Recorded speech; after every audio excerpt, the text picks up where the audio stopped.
Olga Yarshevsky. I run content strategy for NextChange Group and MetaWeek. And I want to make a great announcement. After huge success in launching the first MetaWeek Summit in early March in 2022, NextChange Group and myself proudly present the second edition of our large-scale international event called MetaWeek Again. It will take place on September 11th to 14th in 2022 in Dubai, with the core event, the MetaWeek Summit, happening in Grand Hyatt Hotel on September 12th and 13th. We will get to talk about Metaverse and, of course, the new internet, Web3, and we will showcase the greatest companies and projects in this field, and we will put spotlight on how and why corporate players and Web2 companies are entering the space and mastering digital innovation, and also in latest developments of Metaverse. Well, something's happening every day. And also we will, of course, talk about social impact, about what we call blockchain for good, metaverse for good, tech for good, about sustainable development, and many, many things more. Please check our website, themetaweek.com, check the agenda, check our topics, and save the dates, September 11 to 14. And it's my pleasure to kick off discussions for MetaWeek Summit with today's virtual roadshow. I have an amazing lineup. Today we'll get to talk about transition from Web 2 to Web 3, about solution ethics, governance, and of course, the role of Metaverse. Let me introduce our esteemed speakers today. Daniela Barbosa, Executive Director, Hyperledger Foundation, General Manager of Blockchain, Healthcare, and Identity for Linux Foundation. Hi, Daniela. Good morning. Great to be here today. Looking forward to the conversation with the rest of the panelists. Thank you. Nitin Gaur, former head of IBM Financial Sciences and IBM Research, and now Nitin is the Managing Director of State Street Digital. Hi, Nitin. Hey, Olga, really glad to be here. Again, looking, as Daniela mentioned, in having this conversation with the remaining panelists. Always a pleasure to have you here. Mohammed Seer, Digital Government and Public Sector Consulting Leader of Ernst & Young for Africa, India, and Middle East. Hi, Mohammed. Good to have you today. Hi, Olga, and hello to everyone else, and a good morning. Looking forward to this amazing session. I think it's going to be quite interesting. Well, me too. Thank you. And last but not least, Harish Sri, Principal Engineer at Verizon. Hi, Harish. Hey everyone, and really excited to be here and looking forward to meet you all, hopefully in Dubai as well. So excited. Thank you.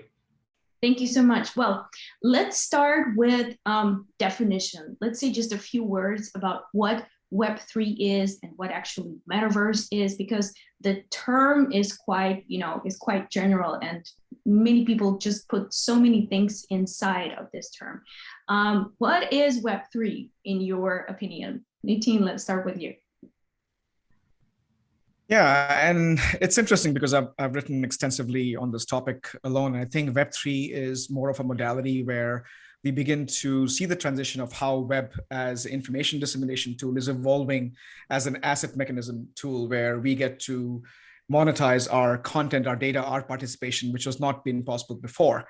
And Metaverse, to me, which is sort of a juxtaposition of two words, which is meta and universe, often describes the anticipated future iteration that fuels the internet-powered Web 3.0. And so technologies like blockchain and decentralized resource distribution and consumption principles, which is the built-in economic systems, to me, become the building blocks of Web 3.0, but Metaverse then becomes sort of a layer on top, which is enabled by the Web 3.0 principles. I'll pause here and love to hear from my other cohorts here as well as to how they define it.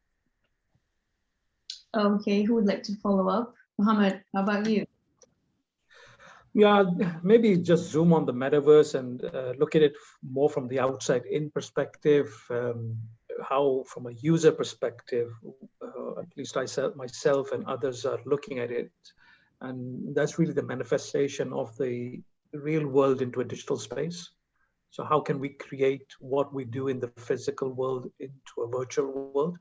And of course, powered by your VR or augmented reality and other technologies. But in principle, that's the way we are viewing it. And my personal perspective is around getting that to a point where it can feel as if you are doing the same things, the way you're doing the same things in the physical world, but it's virtually done. Interesting. Daniela, what about you? What's your perspective here? Sure. For some of us who've been working in technology for a long time, we get excited about it because it really is the next evolution of the internet.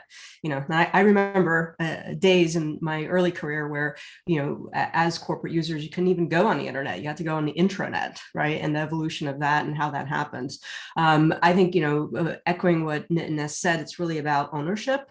From a user perspective and a thing perspective as well. And we'll talk, I'm sure, a little bit more about identity from a machine type of thing. One of the things that I think is really important to understand, because the media has really picked up Web3 and Metaverse, is that these technologies, like this decentralized architecture of putting these platforms and these systems into place, is something that our community at Hyperledger and many others have been building for many years, for 8, 10, 12 years, that are really focused on the learnings and what we've built around tokenization, around digital identity, and a very important aspect of it, which is community governance. How do these communities, once there is ownership at the owner level, how do you govern, how do you govern these networks? How do you govern that? So I think there's a lot of interesting work that's been happening over the many, many years that are now accumulating into this Web3 and then, even greater into the Metaverse. And it's really not about just making things easier for us to publish or to interact,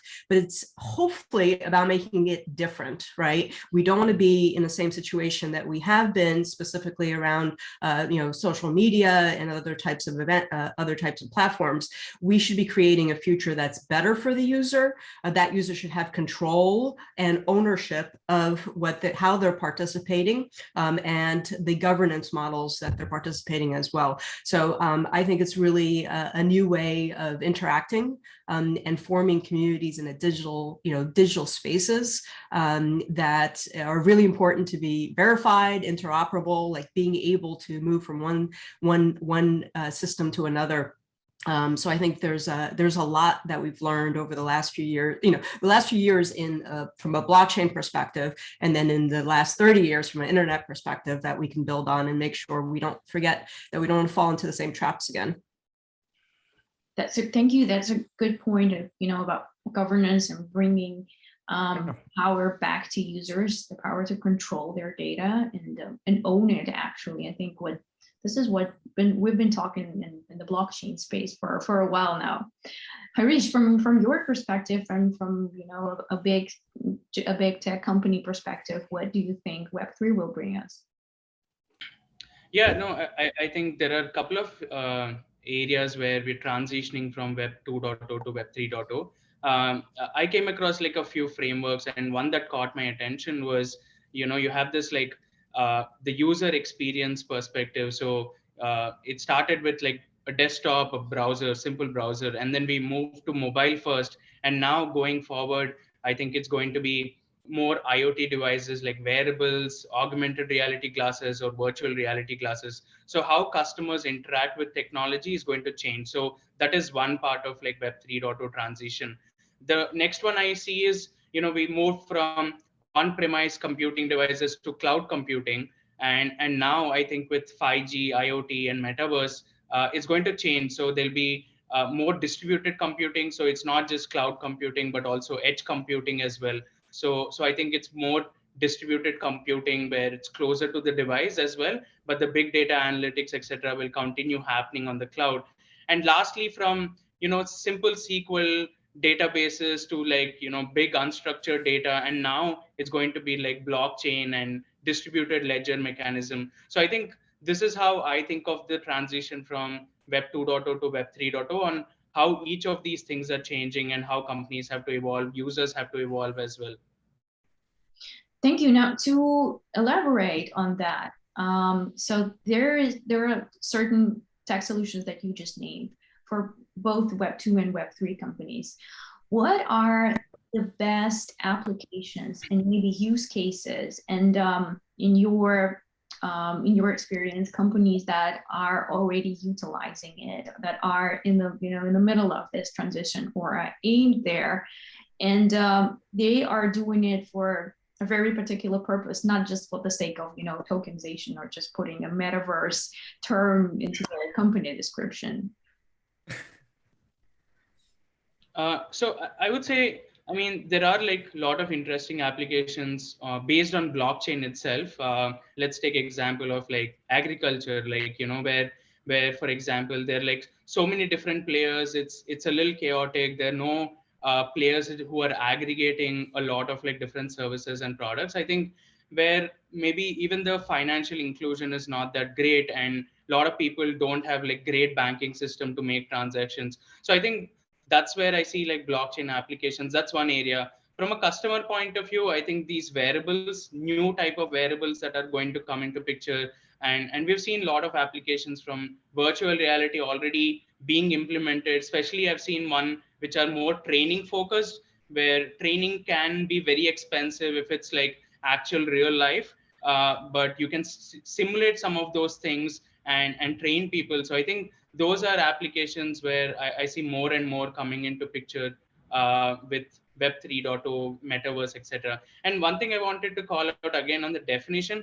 Web 3.0 definition is more clear in my mind, but the definition of Metaverse is unclear. Like, what constitutes a Metaverse? Does it have to be distributed?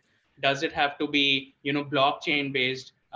Do all people have to participate and have an equal power or say? So all of those things are not clear, and so I'm not clear about the definition of metaverse. But hopefully, as we progress along, we'll get more clarity. Yeah, and let me expand that a little bit, right? To your point, Harish, and I've actually pondered about the same topic: is how do we define metaverse? And I think if you look at the definition that was mentioned early on, with Daniela, is looking into Web3, which is participation economy, which is ownership economy, transitioning from us being the conduits of information into Web2, and now going towards the Web3 element where we are responsible, but we also, with that responsibility, gives us the ability to monetize our content, our data, our posts, and everything that goes with it. So in many cases, I have taken this approach where until now in the Web2 world, we've been talking about digital transformation, right? We've been talking about, this is again, corporate IT, looking into how do we transform everything that we're doing. And I begin to now, use the vernacular as transforming of digital itself, which is flipping the whole conversation and suggesting the fact that while metaverse ties to various universes, which is various value systems, how do we bridge the gap between moving things of value between these ecosystems? So while blockchain as a transaction systems gives us the avenue to transact, some of the tenets of blockchain is trade, trust, ownership, is ensuring that whatever we are creating, whether it's tokenized value, whether it's indication of tokenized value, and transforming that, a whole element.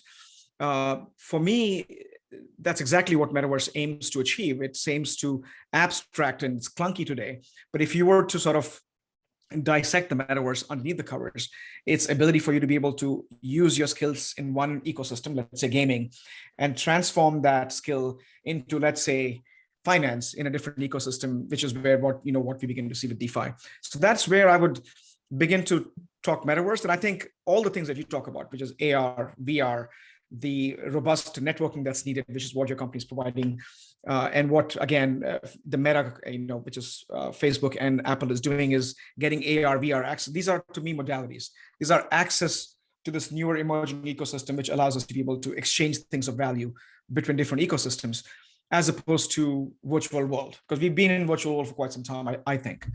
But I'll pause here and love to get, again, Daniela and Mohammed's perspective in this as well. Yeah, very rightly said. I think, and this was my first impression when this whole concept of the metaverse, the word metaverse, started people talking about it. And I had authored a paper with, co-authored it with someone from Nokia. And at that time, it was more around trying to describe and think about what does the 5G revolution mean for government services or for government. I was looking at it from that angle. And one of the things that came to mind when you start to think about the benefits of 5G, obviously on the speed side and looking at the latency, overcoming the latency challenges, etc., and connectivity becoming much faster, so video streaming and all these kind of things, and VR and AR and XR was then a conversational topic because it meant that can be mainstreamed, which isn't mainstreamed at the moment. So if you think about where it's coming from, mainly the gaming industry is a very closed loop industry where power consumption, computing power is not what we normally have on our average device or laptop at home. So my view was that we potentially, from a government point of view, are moving towards a 24/7 always on environment, which is as close to the real world experience for users to pop in, for example, to the word metaverse was not used, but it was like, imagine popping in to have a consultation with a government official about maybe your passport that is expiring or some other service that you need. So the transition of that capability from the gaming industry, and as we know, most of the metaverse early use cases are built on the gaming engine. So it's really that capability to transition, how fast it can happen, is going to either accelerate or slow down this. And if I look at some of the countries around the world, probably South Korea is the exceptional country where they are investing heavily in even building capability at the grassroots level, from schooling and university level, which I haven't come across unless others have, where government is positively doubling down and investing in building metaverse, experts for the future, technicians or designers, what have you. So it's a very interesting, at the edge conversation for me, the metaverse, because the use cases could be infinite. It's anything you think about, you can think about it happening potentially in the metaverse. The technical layers or how you make it happen, less clear, obviously, and that's not my subject anyway. It's not being a very strong technologist, but I definitely know about the computing power challenges, the energy and the connectivity challenges that we will have to face. And also, if you think about VR experiences that we have maybe personally had, staying for longer periods in that virtual reality zone has an impact on us as our human bodies as well. We come out and we're disorientated for a while. So there are still some question marks about how mainstream will this or can this become?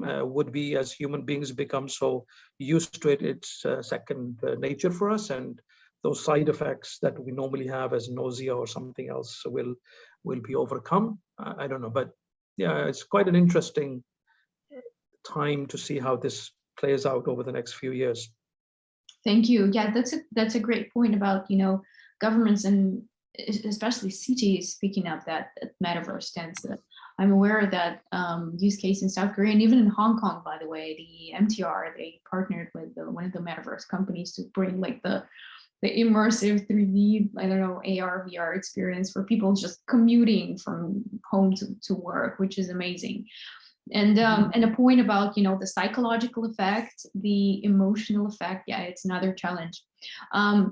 Just to sum up my question about the applications and great use cases, Daniela, here's to you. Hyperledger family is huge. And I know there are a lot of use cases that you nurture within the Hyperledger ecosystem. What excites you the most? Yeah, so I think, and to take, the metaverse I see it as an application of Web3 and of blockchain related technologies, right? So if you're talking specifically about, virtual places to go, whether it's the government or universities are they're building those applications as a metaverse, right? And what we see in the news today, what we see people excited about is really that immersive 3D activity that's happening in these different metaverses, right? Which we're already creating different metaverses. I should be going from one to another.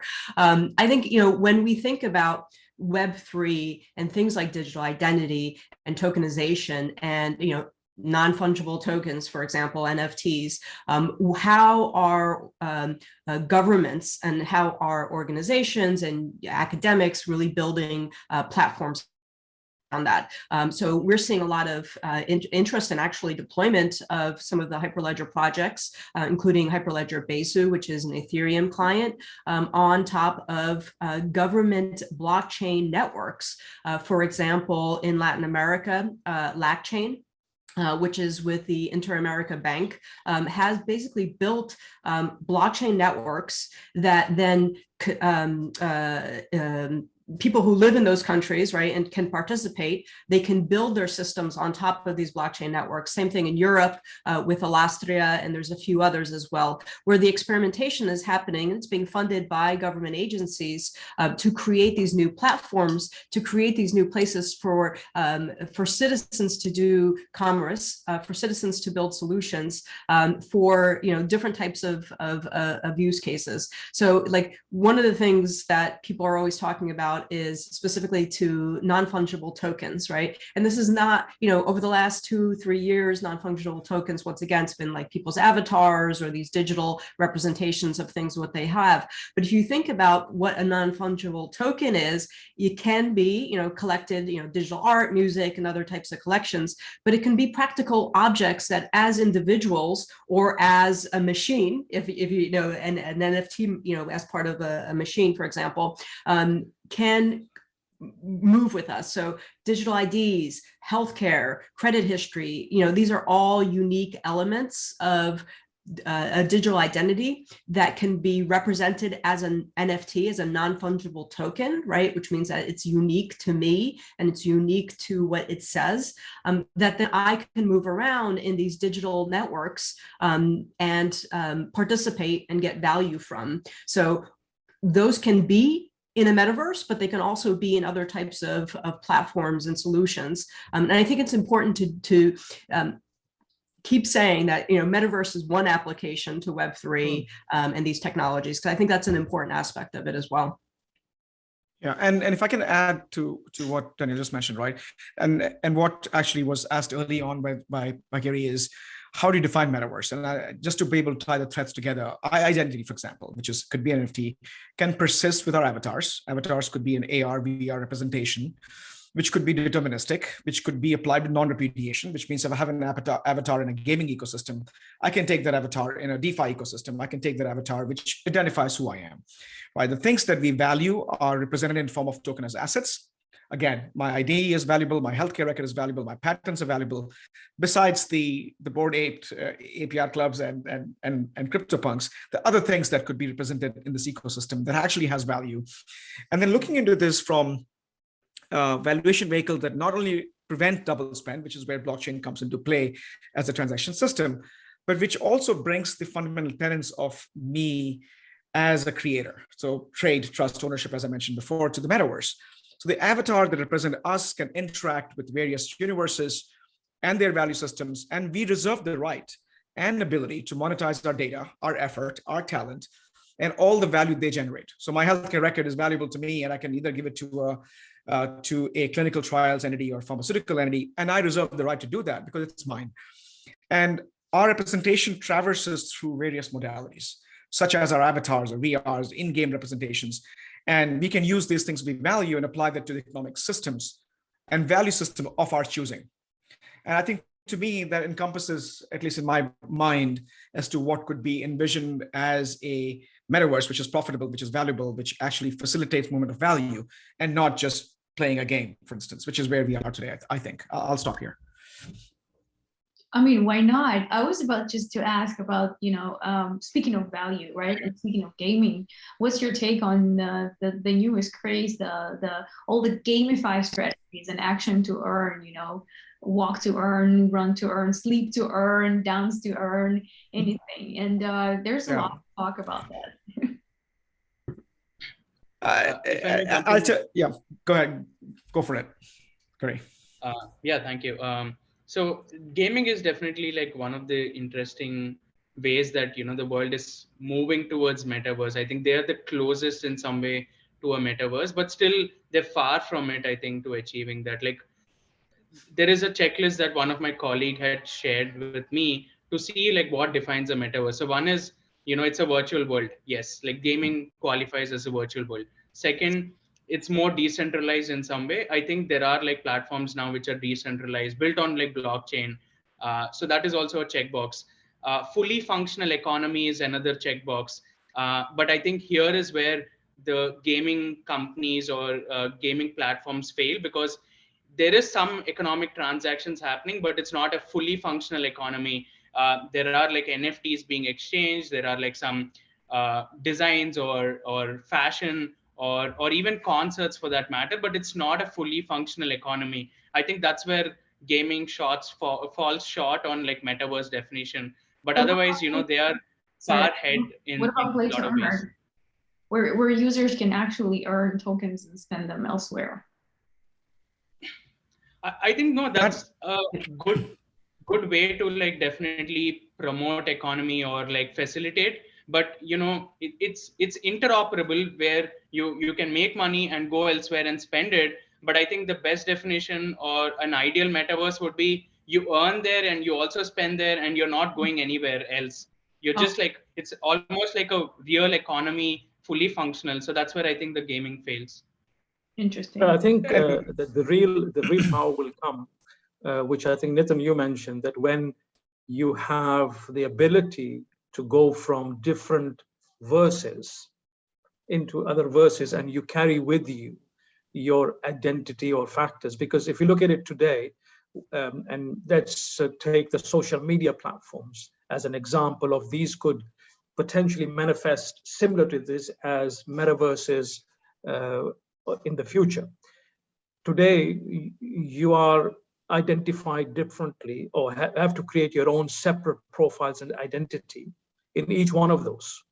So the cross border into, let's say, from Facebook into LinkedIn or something else, that transition isn't there. And one of the things I was reading about, and in fact, we were having a discussion, a few of us just brainstorming about how this could manifest in the future. We felt the metaverse would have more opportunity to create that single identity of an individual than it has today in the social media platforms. And that's quite powerful, because you then are being able to go from one place to another as if we are living in the real world. Like I go from Dubai to Singapore or to Japan, I don't go and create a new identity. I can go and I can shop, I can do whatever I want to. So why not in the virtual world, which today we can't do? So that cross platform collaboration or movement of information is going to be quite interesting to see if that gets played out or not. I don't know, Daniela, this is probably a topic from a technical perspective, that whether it's practically possible or not for you to comment on, but that's, I think, the manifestation then of the real world. Yeah, I mean, interoperability becomes the key there. And it's not just tokens or coins, right? A lot of people are like, well, if I can move my tokens from one platform to another, I could buy things, I can make tokens here and then buy things over there. But it's also your the value that you as an individual have brought to that community, right? So kind of your resume or your commitment to that community. How do I bring that into a different universe, or metaverse or a platform as well? So I think, that becomes a digital identity, and then being able to have that interoperable. And we can say, Mohammed is well known in this community because he's contributed and he's participated and he's active in the governance of this community, and he can take that and bring that into a different world as well. I'm always aging myself, but this action to earn models and play games, I'm old enough to remember going to, having to go out and get groceries, not delivered to our house all the time, right? And having these tiny tickets, right? And you got these tiny tickets at the supermarket and you collected the tickets and then you bought things with the tickets, and the tickets then were worth more if you bought specific types of tickets. And we had, like, I remember licking as a kid, like putting these on the stamp box. Then they updated it into like cards, right? And then you had a card and you had to scan the card at the supermarket, and it's play to earn, right? It was buy to earn, right? I was buying specific, products and doing it as well. But you still needed to bring in the ticket. And then they digitized these, the supermarkets digitized these, and then it became, you had to put a code in, right? But those points only worked at that supermarket, right? You couldn't like move it to another supermarket. And now, eventually, these codes and these reminders, and you can get rewards and you could buy gas, and I can take my points from one supermarket and buy gas at the gas station because they have partnerships, right? And the more you pair, the more you have, and the more you want to game the system to make more money or get more rewards as well. So one of early on, and continues to be a use case around blockchain, specifically blockchain related tech, is building loyalty programs, right? And it's known that there's like 55% of consumers will spend higher amounts if they due to loyalty initiatives, right? So if you are part of a loyalty program and you're able to get value from that you would go and spend, 55% of those consumers actually spend more. So when we talk about action to earn or GameFi applications, it really is the same premise, is building loyalty programs and building ways for people to participate, to buy into what that metaverse or what that platform is offering, and what is unique, or what we need to make sure is unique, and now I'll harp on it again, is that it needs to be interoperable, and I as a consumer need to be able to take that into different platforms, right? It's mine, to Nitin's point, right? It's my data, it's what I've created, it's my identity, it's my rewards, so let me go and spend it where I need to go. And I think from a Hyperledger perspective, from a technology, we have spent a lot of time and effort over the last few years as the market matures, as we understand where these technologies are going, building solutions tied into things that are really going to enable Web3, things like digital identity and self-sovereign, right, SSI, and as well as interoperability. So we have projects that are really tied on, how do you make these things, it's not going to be one blockchain to rule them all. How do you make these things interoperable? So I think, to answer Mohammed, to kind of add to it, we're working on the tech. It is in production. It's already being deployed on these things. There's lots of things that we still need to do for sure, but we're getting there.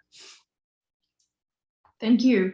I would like to follow up on Mohammed's mentioning social media, right? And it being not quite interoperable here. And I believe that Meta, right, Facebook, as one of the first examples of what they call Metaverse, right, and what actually started all that media frenzy, is not quite decentralized, and that this is not a good example of decentralization, right? So generally, Web3 and Metaverse, will it be driven by private sector companies? And how the governance will be executed, and which role do you see actual governments play in this field? Will there be regulations? Will they just, help people regulate the decentralized world? How will that be executed? And I guess this is to Mohammed here. Yeah, I think it's very early days, but conversations have started.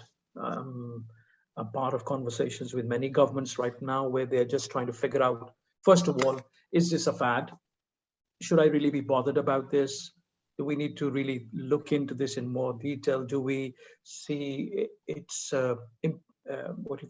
manifestation happening in a fast pace, slow pace? Should we bother with it? So that's the first question. A lot of governments are starting to, at least in this part of the world, and as you probably know, Dubai being one always looking to be ahead of the curve, already started using the metaverse, at least from a physical use case perspective, by conducting a press conference in the metaverse during the government summit they had a couple of months back, and announcing that they see this, I think it's something like $40 billion, if I'm not remember correctly, dollars or the local currency. They're saying that it potentially could contribute to their economy. So it seems they are taking this with quite a bit of seriousness. So the conversation is then shifted towards, do we need to regulate? And this, for them, for at least from what I'm hearing and the conversations I've had, is seen in the kind of journey towards how they are now trying to deal with the challenges of the social online world anyway. There was already some movement towards, and as you know, in Europe, they have imposed digital services tax. There is some conditions now being, from a regulation perspective, being thought of how to regulate generally the whole online world. And in that context, there's conversations happening in this. And I was in Malta last week, and there also the discussions I've had with some people in the Prime Minister's office, and also with some other government officials.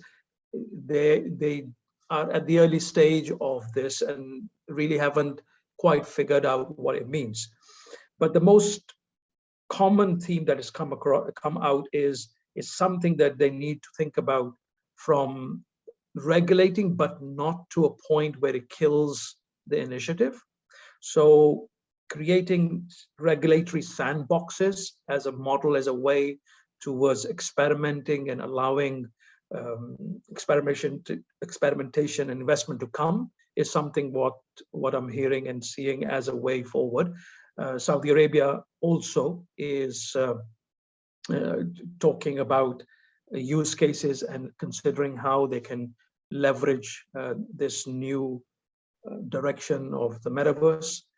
Nothing concrete yet, but it's still in the direction of, we want to do something, we want to think about it. So this is very early stage. I think probably by the end of this year, we will have more clarity on how governments are going to see this. But one thing for me is clear: they definitely in this region are looking to invest in it, and to at least stimulate it as part of the holistic digital economy construct, not necessarily purely just from a one element, but overall, all of the regional governments are looking at stimulating the digital economy, and they see that as the future. And as we know, advertising for the first time actually surpassed the physical word spend last year. And so we are seeing a big shift from different economies or different sectors into the virtual world. So that's, I would say, the main thrust of things at the moment. Yeah, I was just about to ask, is this like a part of the whole digital economy agenda? Yes, Nitin, please. Yeah, no, I think the premise that central government or let's say a large corporation is going to be contributing to building this metaverse, to me, there are a few underlying premises that we need to understand. One is, if there's no value exchange, value transfer happening in this ecosystem, then it's still dealing with the information economy. And I think Web 2.0 is quite mature and quite effective from doing that stuff. So we have to get that. Second thing is, I see not so much as Meta and large corporation, and while they may want to monetize the space, I view micro companies building this ecosystem. I still think we need regulation at some level, only because of the fact that it's for general good. Is looking into, again, elements that Daniela mentioned, identities and governance, whether it's an in-network governance, that consensus, for example, element that is built into DLT, or governance that in-network governance has the incentive economic system. I think that there'll be this smaller fractionalization element of this true sense of decentralized evolution that will constitute the building of metaverse, where I'm taking the best of breed solutions. And I see the role of governments, the role of these large corporations, to be able to have an overlay function as opposed to being central to constructing this ecosystem. That's how I view it. Otherwise, and again, I do want to go back to the premise that all this is evolving because we are dealing with the quote unquote value system. So transfer and exchange of value is an underlying principle that we should not ignore in the space. Just one thing to add on to that, Nitin, the one fundamental building block for this to happen is our fast connectivity. And if the governments don't invest or create the environment for investment in that, and that's where I see the biggest role of government, whether it's this or IoT networks, whatever technology that is going to be high consumption of data and needs speed, the infrastructure layer needs to be there for enabling this. And of course, I agree. The as you said, the regulations need to be there to some extent, but it needs to be enough to protect, but at the same time still allow for the small companies. And I think this is, you're right, it's going to come more from the innovators, the small companies that will experiment in this space.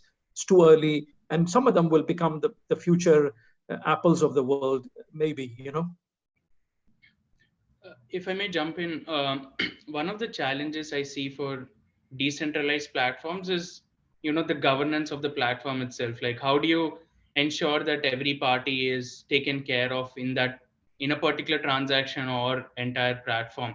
So imagine a use case where there's a decentralized platform. I order a package and that package comes damaged. Now, who do I hold accountable to? So if there are people, there are bad actors, there are unhappy users, etc., and there's no good governance on these decentralized platforms, then the government has to step in and say, okay, you need to get your act together, otherwise this decentralized platform wouldn't work. So I think that's where it becomes challenging as well. And in certain use cases, I think there is value in having one central player who's facilitating transactions, who's taking care of everyone's happiness or satisfaction, removing the bad actors. So all of those are critical sometimes. So it's not good that all platforms become decentralized all of a sudden, because that will increase government's role and intervention, which probably the government also doesn't want to participate. So not exactly a cashless model, right? Yeah, and I'll add a couple of things there, right? So we talked about, Mohammed talked about regulation and creating sandboxes, which I completely agree. And I'm seeing, forward-moving countries and regions doing that. The governance aspect of it, right, which we just talked about as well, and the connectivity. But the other thing is open source specifically, right? And obviously here at the Hyperledger Foundation, at the Linux Foundation, we've been for the last 20 years at the Linux Foundation creating these open source communities, building code. And what we're seeing is more and more governments playing and wanting to, play a role in the development of open source. And, essentially, open source has one, or blockchain has one open source, or open source has one blockchain, right? If you think about any of these systems, the majority of the code that's being written is being open in the open. But more importantly, governed, also having open governance, which is very different. You can have open source code, you put it on a GitHub and you say, hey, we're open source, but really about the governance, letting everyone participate in those communities and letting everyone contribute is really important. And we're seeing more and more governments taking on that role of being advocates and being participants, and even open sourcing. If you look at what the Fed here in the US has done, building these open source communities to build the code together, these systems. So I think that's a really important aspect of what happens next with Web3, is making sure that governments around the world understand the value of open source and understand, more importantly, how to participate and contribute. And that doesn't mean they need to be, engineers that are, doing PRs and really, contributing at that level, but having a voice at the table as these technologies are being implemented and built out is really important. Thank you. Well, one more thing that is somehow related to what we just talked about that I would like to mention is social impact. I remember we had a wonderful conference, Africa Blockchain Week last year. It was a virtual conference, and some of you were speakers there. And one of the things that amazed me the most is that, well, DeFi, for example, was an amazing solution for people outside of banking system. For example, if you don't have a bank in your region or your country, if you don't have any branch just, you know, in the perimeter of 500 kilometers, but if you have your phone and you have internet on it, you can actually earn, you can actually make a living, you can transfer funds to your relatives, you can pay bills with crypto. And this is a solution for many people, what we call bank the unbanked. I don't really like that expression, to be honest, but it is what it is. And there are many things that help and address challenges like this, not only financial challenges or financial inclusivity, but also social policy, environmental changes, right?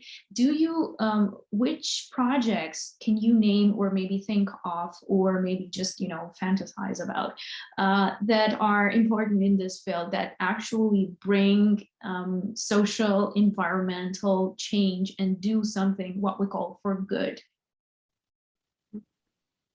I'll address it from a Hyperledger Foundation community perspective. There's multiple projects that have been working on for a few years already, and actually bringing impacts to specific regions around sustainability and traceability. Like, for example, the circular network and the solutions that they've built for Africa in regards to minerals and tracking those minerals to make sure that they're sustainable, that they're mined from mines that are not slave labor, making sure that you know, the automotive industry is aware, and there's regulations, right? Once again, back to the regulation. When there's regulations around these type of use cases, these technologies make a lot of sense and really accelerate the development and the deployment of them when there's regulations around that. So I think sustainability, and then, you know, from a sustainability environmental perspective around, you know, things like carbon credits and tracking, because there is, you know, obviously a lot of what it's called greenwashing, right? There's a lot of companies saying, well, you know, we have all these carbon credits and we're producing it.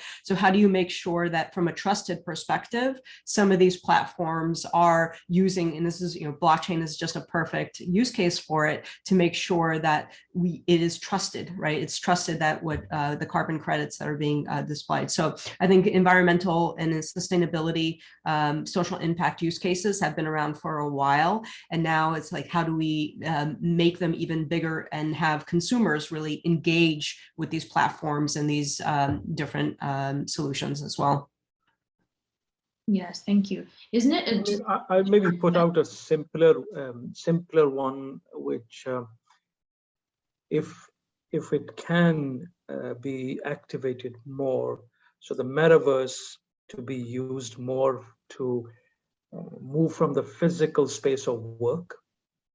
So if you think about today, how much commute we have to do from place to place, also the disconnectivity, you know, travel, etc. All of these things are obviously contributing a lot to the environment, challenges of the environment. If we can find a way of similar kind of quality of work from the physical to the virtual space there, and more collaboration, because we've seen some of that obviously through COVID, the home working and or, you know, moving towards virtual working, but it seems we are going back to the same physical, and it was like a spring, you know, that just totally was pulled to one direction, it's come back to where it is. But, and maybe that's because working remotely, that interaction that you want with your colleagues and others is not there necessarily. So could, for example, the metaverse support more collaborative working as an environment, which will then have an impact on reduction of use of cars, mobility, etc., and potentially, you know, so that's one thing that I was thinking about the other day, of if this would be possible. Because if you look at the big use cases everyone's talking about, there's the whole economic activity, this whole cultural activity, tourism, education, you know, working, even interacting with government for services and stuff. If it more and more moves on the online space and it's metaverse or what have you, then that could reduce the carbon footprint potentially. Mm-hmm. Yeah, and just to add one more thing to this point, right, is that I think you mentioned early on that, you know, all the stuff that Daniela mentioned in terms of using blockchain for good in general, and building upon your mobile. And we've been doing this for mobile payment days. Is again, you have products like Cello, which is looking into DeFi for all the people, which is giving them access. Which to me, blockchain does it inherently. I mean, if you have an Ether in the US or Ether in, let's say, for example, Vietnam, the access to the system and the access to the entire financial ecosystem that's built upon it is exactly the same. The rules of engagement are exactly the same. And to me, that could be a great model.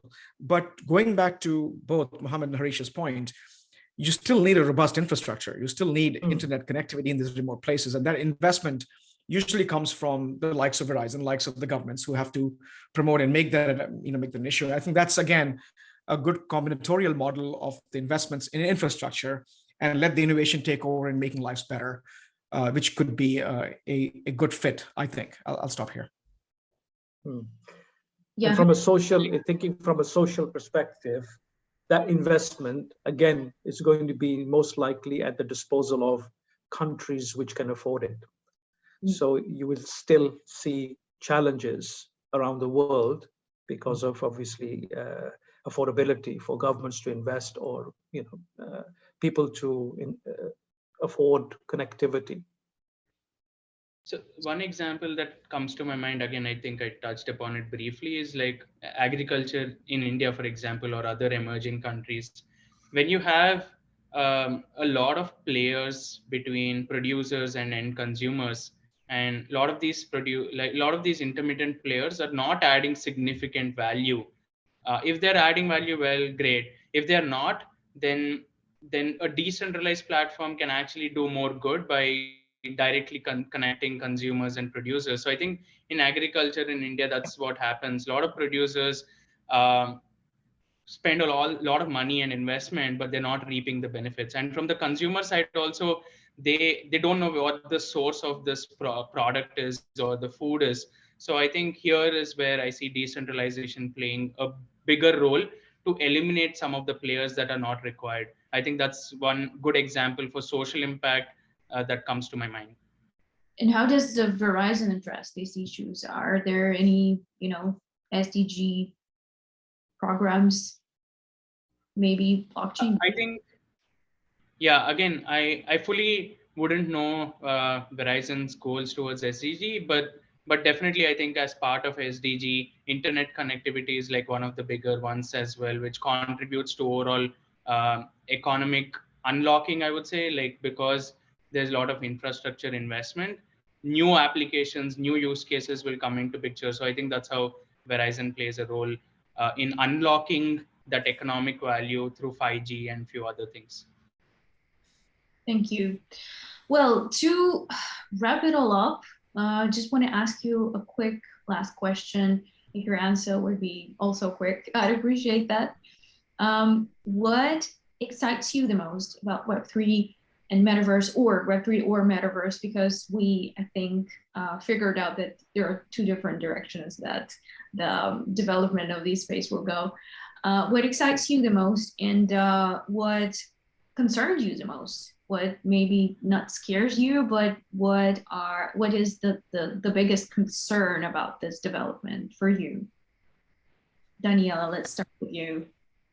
Sure. I think, the opportunity for us to build, the internet of the future where the individual has control of their data and how they participate, how they contribute, and how they get rewarded for that, I think is the most exciting. And many of us who joined, the blockchain space, 6, 7, 8, 10 years ago, we came here for this, right? So that is, I think, the most exciting thing for me personally around that. I think, the biggest concern, and this comes up all the time, is obviously, having centralized systems or governments then, be in control of that data and of my identity. So making sure that we build systems that won't allow for that, I think is just critical at this point, because otherwise we're just going to be building yet another, internet of data silos that the user loses out in participating in. Yay, open source for all. Thank you. Harish, what about you? I think I'm excited about the future where, new devices and how I interact with technology is going to evolve. As I said, I'm personally excited about like augmented reality. Like if I'm going to a park or walking down the street, I can get like good information, and I think that's what excites me, like real time good information, and it should be seamless as well. What concerns me is like the same thing. I think if you're too much sucked into this virtual world and missing out on the real world, I think that what concerns me. Like that becomes a dystopian future where there are people existing in virtual world and there are few in the real world, and they don't talk to each other and they don't agree with each other also sometimes. So that's what concerns me, I would say. Thank you, Nitin. Yeah, no, I echo what Daniel and Harish mentioned, that there's needs to be convergence. What's exciting to me is the change of the market structure. So in today's the way we transact in commerce, and again, I go back to the fact that we are dealing with things of value. And today, those value exchange systems are laden with intermediaries and cost structures. And there's a structure of how we move things. And what's exciting to me is that this entire industry changes that from the bottoms up approach in figuring out and collapsing many layers. And I think what's frightening to me is, again, the ability for us to not realize the potential of technology and either over-regulate it, as Mohammed mentioned, or going into a model where we use the same lens to regulate and not have enough builders to build this.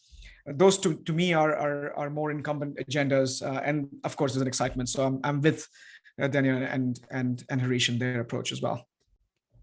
Thanks, Mohammed, please.